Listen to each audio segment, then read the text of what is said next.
Hey guys, how's it going? And welcome to the showdown between the Vampire Counts led by Heinrich Kemmler and the High Elves who are going to be led by a prince atop his mighty Walmart dragon.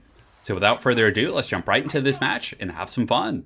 So in the front line, I do have an alternating core of skeleton warriors and the grave guards with these swords and shields.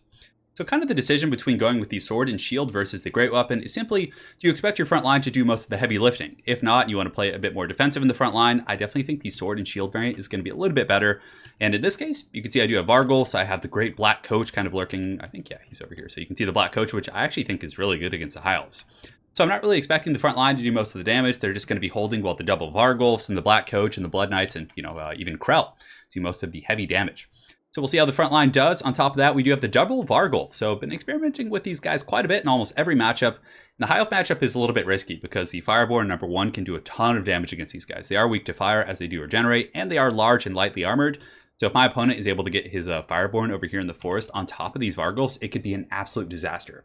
On top of that, Lothran Seaguard, Archers, Sisters of Averlorn, there's a lot of things on the roster that can do a ton of damage against Vargolfs, but I still wanted to bring them, and it kind of could be a bit of a mind game thing where your opponent's going to be like, oh, they would never bring a Vargolf against the High Elves, I'm not going to prepare for it, then all of a sudden it's very good. But, they are decent, they have 80 speed and really good armor piercing, so if you want to get around and punish High Elf infantry, go after lords, and assist in the cav fight, assuming they're supported by like spears or something else, I feel like they might be okay, but we'll see how they do today. Top of that, we do have the Dire Pack and the Blood Knights combo. So the Blood Knights, of course, anti-large, very, very good against enemy cav and dragons and all sorts of stuff like that. The Dire Pack is also another good tool. Better combat stats than regular Dire Wolves, and then they also, of course, do have an anti-large. Two groups of Fellbats to shut down archers upon the approach. We have the Black Coach with its armor-piercing, anti-infantry, and magic damage, which gets around the physical resist of like Phoenix Guard and all kinds of units on the High Elf roster. And we do also have Heinrich Kemmler. So Heinrich is he's surprisingly tanky. You wouldn't think so because he has really low HP and pretty pitiful defensive stats, although 45 melee defense isn't bad, but 15 armor, definitely not helping. But he does have the Cloak of Mist and Shadows, which when activated for 24 seconds, he gets 75% resist. So if your opponent comes in for like an alpha strike, you just pop this, and he's going to be really tough to kill at that point. Top of that, he's going to be summoning KRELL, and KRELL is definitely a beast. You summon him in the middle of the infantry line of the High Elves here, and he's going to crush some skulls for corn. Pretty sure that KRELL is all about that corn life, but I can't quite remember. But that's it for my army. For my opponent, he does have a Walmart Dragon Prince up here in the sky, so this is going to be the melee variant. A couple groups of white lines, a very tight formation looking to kind of protect these Lothran Seaguard. He has 3 of those. 2 groups of Phoenix Guard in the back to help deal with large threats like the Vargolfs and heavy cav and all that sort of stuff. He does have a Lifecaster with the, it looks like he's going with Dwellers Below, so really getting a little bit hog wild. And then the Fireborn are going to be hiding over here in the forest. So let's get this game underway, guys. So right now, I'm just going to be advancing up and around the flank with my Blood Knights. I obviously didn't see the Fireborn, so there's going to be some ambush potential there. And my bats are flying in, taking quite a bit of firepower from those Lothran Seaguard. But that's what they're for. I basically just want them to shoot the Lothran Seaguard instead of shooting other high-value targets. So once, I get in danger close range with my main army, I just send in the Fellbats to kind of muck them up. And it also keeps people honest for not having skirmish mode on. So we did have it on in the middle group, and it looks like they're going to flee, which is exactly what I wanted. And now, guys, Doom is upon this world as the Black Coach is going to be riding into the enemy formation. Also, the Fireborn did come out of the forest, and I saw them at the last second. I was like, oh boy, I better react quickly. So the Blood Knights are going to charge, and I use Von Hells on them, and here comes the charge. So it's going to be a pretty bloody fight here, but I think I have the advantage simply because the Hounds took their charge, whereas the Fireborn ended up taking my charge. I do use Von Hells to give them 66 melee attack, and you can see the Fireborn do get the Shield of Thorns. But I bring in my 2 Vargolfs, which are really cool because they're incredibly fast. They can get around the battlefield, and they're doing huge AP damage to the Fireborn here. Definitely going very well in the Vampire Counts fight over here. My opponent has detached some Phoenix Guard, and it looks like there's going to be a fat breath attack coming down. So the Walmart breath, just smelling of Doritos and cheese, is going to go all over my Blood Knights, my Vargolfs, and it actually seems to do quite a bit of damage to my Blood Knights. Yeah, you can see it dragged a lot of those guys down. It does make, not the squarest contact, but a little bit of damage on the big Vargolf. But still, the Fireborn are taking the brunt of the damage. So much AP. But the Phoenix Guard are coming in. The Dragon's going to come in as well, which is definitely very good stuff here. The Phoenix Guard are just going to massacre my Blood Knights. You can see they're going to start getting dragged down by the High Elf Spears. And then the Dragon here with its fire attacks could potentially roast the Vargolfs. So I think I still came out a little bit ahead there. And you can see he's foaming from the mouth with happiness. But the Fireborn just got massacred. I think they have only like 15 models left. So at this point, I just basically do a bit of a tactical retreat. I tie them up with skeleton warriors, and anytime, someone over pursues and you could just bog down a heavy infantry with the Phoenix Guard here, they're not going to be able to get back to this main fight where the Black Coach is just raining just absolute terror here. You can see he's going to be cleaving some of these spearmen. Frontline fight's pretty even, but KRELL, of course, is going to make a huge difference here, and yeah, he's got solid AP. Let's see how many kills he has. I think he's probably, up to 11 kills against these white lines here. So the other Phoenix Guard are going to be detaching to intercept my Stearnsman as well as the Black Coach and try and pin him down. That means the back line is a little bit open here, and let's go ahead and see what's going on over here. So it looks like these Lothran Sea Guard are fighting against Skeleton Spear, so I was able to wrap up and around the flanks. And that's the one issue with investing in the Fireborn. If your opponent's able to isolate them or they bring like Lore of Death, they can go down incredibly quick, and then you don't necessarily have ample resources for defending your back line here. So Skeletons are actually holding really well against these Spearmen. I was quite happy with that. And the Fireborn do re-engage, but you can see the Vargulfs are going to be coming in here. It looks like there's going to be, yeah, I think Invocation of Nehek going down from Heinrich Kemmler. It's going to give some good healing to these Blood Knights and hopefully resurrect a couple models. But my opponent definitely doing some good stuff here, sending over the Lothran Sea Guard with their anti-large bonus, and they can drag down some of these Knights and also potentially do damage to the Vargulfs. Over here, the Prince did do some good damage to my Skeletons, and the Phoenix Guard are basically just trapped, so they're such a slow, heavy unit that they basically have to fight these Skeletons, which I was quite happy about. Balance power is pretty even, a little bit, maybe if anything, going slightly in my favor. The Black Coach, of course, doing some good anti-infantry damage, but a breath attack from the Dragon, it does a little bit. Nothing terribly devastating, but the Dragon's probably simply going to charge in here and do some damage. KRELL in the main line, still being a gangster. You can see the Shield of Thorns, which is something you don't see terribly often, but it is a very cheap damage buff at the very least. But regardless, KRELL cares not for that. He has some pretty good combat stats. 470 with bonus for his infantry and 55 melee attack. He's going to be crushing some skulls in here. And I think my opponent was trying to go after Heinrich Kemmler. So you can see the Walmart Dragon's going to be pushing in. Yeah, Shield of Thorns gives 25% weapon damage, it looks like. In the back, the Vargulfs are just going ham, just kind of, beating down some of these Lothran Sea Guard, which is normally a bad engagement for them, but because I have Skeletons and Zombies, it turns out to be really good. But the Dweller's Blow trying to drag down all my chaff and units that are tearing up his back line, but I don't know, after its nerf, I don't think it's worth bringing. I mean, I have had situations where it's done well, but it's a bit of a niche thing, and I really don't think it's as good as it used to be here. So the Vargulfs taking advantage of their mobility. They're 80 speed, so they're actually faster than the heavy cav of the High Elves. Oh, and they're just going to be shredding these not Lothran Sea Guard, these white lines right here. Just an absolute massacre. Going to send those guys to Pound Town, and then from there, the Grave Guard should be able to take them out. So right now, the Vargulfs are just going to be sticking and moving, and man, I really underestimated their speed before I started using them a couple weeks ago. But I'm going to put one of them on the High Mage with Life. You can see Heinrich Kemmler was attacked by the Dragon, but with the Cloak of Mist and Shadows, he's going to be mitigating a lot of that damage. And the Vargulfs in here, you can see KRELL is also going to be clubbing this Dragon with his very, very heavy AP. Even though he's meant for his infantry, still has 55 melee attack, and he is no push over here. So yeah, at this point, you see the bounce power starting to shift in my favor pretty heavily, and my opponent, it looks like he is going to bow out here, and that is going to be all she wrote. So yeah, you can see the Star Dragon, or the Walmart Dragon going down rather quickly, but yeah, I like that build. I like the Vargulfs. It felt a little bit risky, but I feel like if you have the ample tools for protecting them, like you have Fellbats, you have an overwhelming number of Skeletons and like cheap low-tier infantry, you can wrap up and around the flanks and pin down their archers.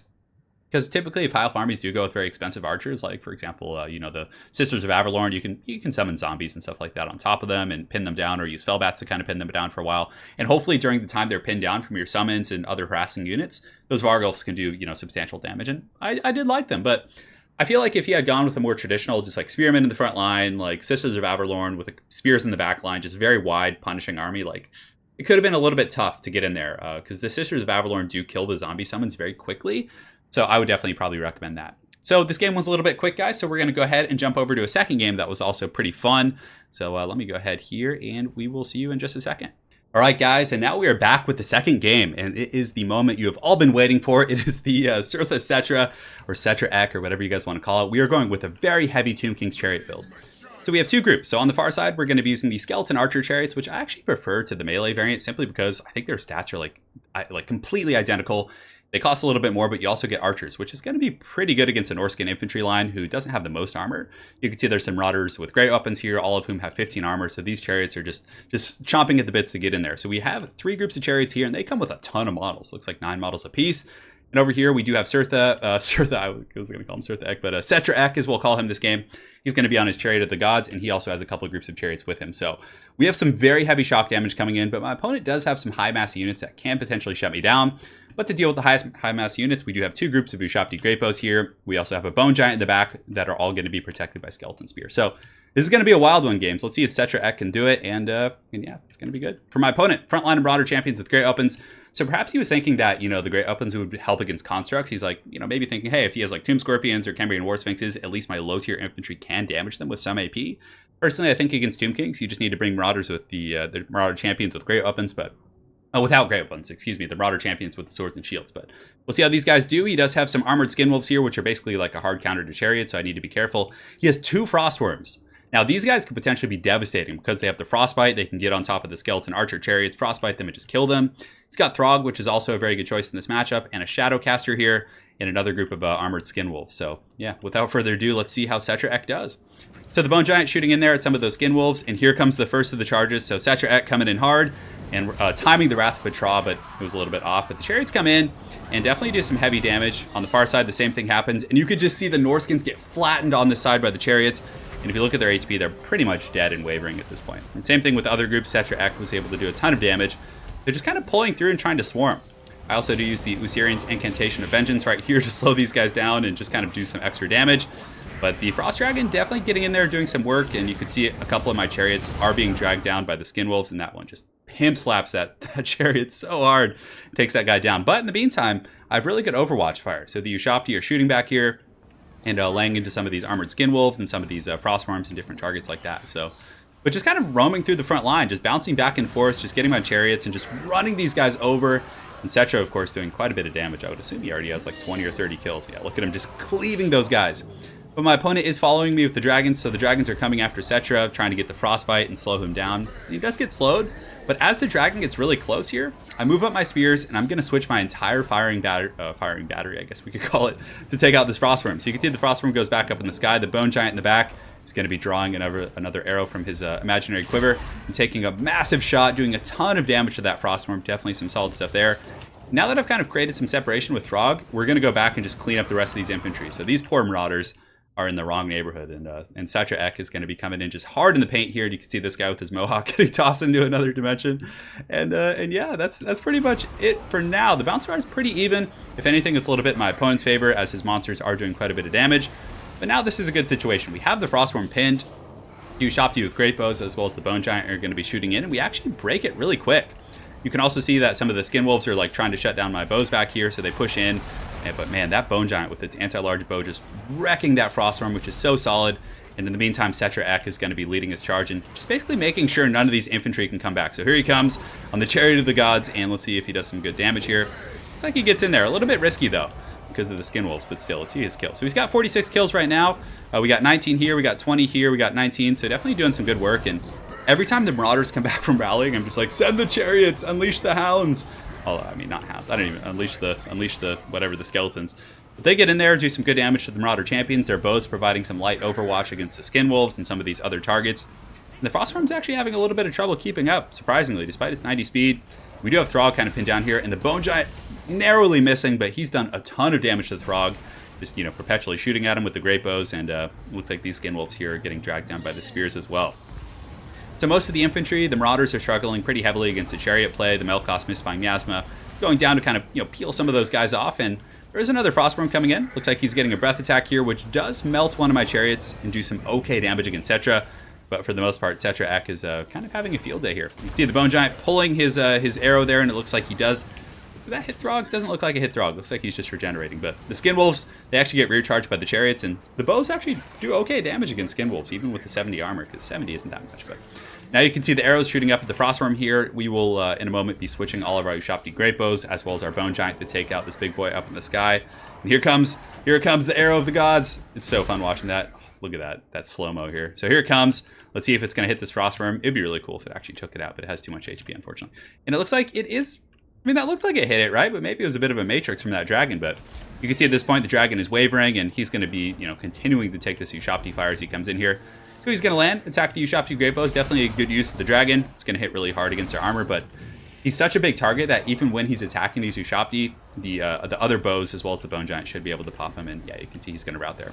In the meantime, the chariots have surrounded Throg. He is surrounded by just hordes of haggard chariots. They're just going to be ramming him, not doing much damage, but trying their hardest. And some of these Skin Wolves are going to come back in here and start tearing up my chariots. You can see I'm like, oh, I better get out of here. I better flee. But we almost broke Throg. He was shaken, but I think he actually stayed in because he used the Wintertooth Crown to make himself unbreakable. So the wrath and terror that the SETTRA Ek imposes on Throg was so much that he had to use his Wintertooth Crown here. And I do have some Skeleton Spears pushing forward. The Bone Giants in the back are also able to break off and actually shatter those dragons. So now we're actually, I had never seen that before. The Skin Wolves actually take a charge from SETTRA. And maybe he has really high mass on his chariot because he was able to send some of those wolf boys flying, which was pretty wild. So yeah, it was an interesting game for sure. I don't know how this would go against like, you know, if I had to play it against, because that Norscan build was, you know, I don't think the Great Opens are the best choice. And, you know, the Armored Skin Wolves and the Dragons could potentially be pretty good. But yeah, I'd be interested to try it a little bit more. But regardless, it was just such an absurd game that I really wanted to show you guys. It had some Bone Giant sniping. It had SETTRA Ek and just all kinds of wild stuff going on. But yeah, they did pretty good. Got some kills. SETTRA got 66 kills and can't complain. So well played to my opponent, ARM60. Look forward to running into you again on ladder. And hopefully you guys enjoyed this 2-for-1. Have an excellent night, guys, and take care.